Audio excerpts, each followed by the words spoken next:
So na lingani na mobala sikelo ali boso no ebiso. Na na pousa na tala téléphone na yo. Mais effacer loko nyonso eza na kati wana. Oyo monde ke ko sanga mabe avant na talango. One est obligé. Donc, one est un passage obligé. Donc, obi kate. Puis, ton nom, le babon est sur place.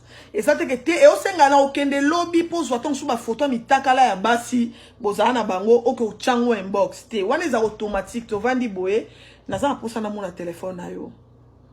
Alors, mais là, on y a ce qu'on dérange dans le téléphone, on effacer. Ou effacer, nyon surtout.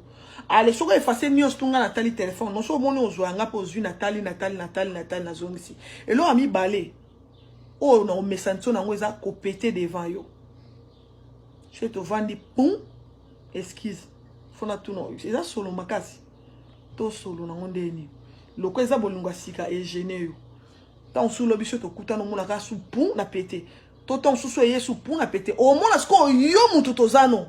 Tellement nga na pétara liboso non. Au moins, yo pour comment lâcher. Au comment lâcher.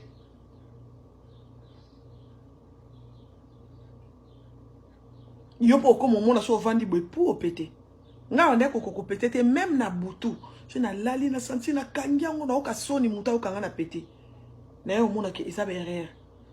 Mais boende na za boy non me senti na ngo des choses wana eza mi beko na nga liboso. Je na lingani na yo.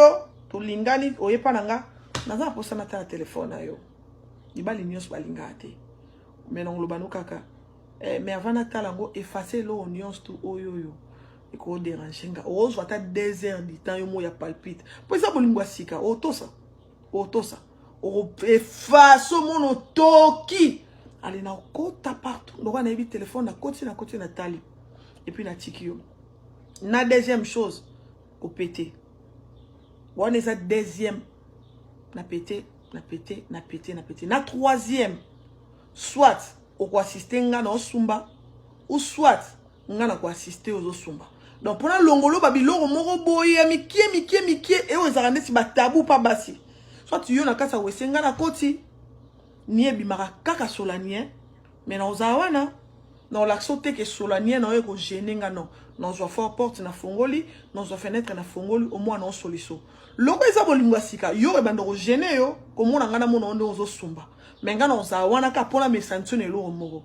Tant on peut comme asko tour na nganga so na sumba na obenga yo kota. O kota.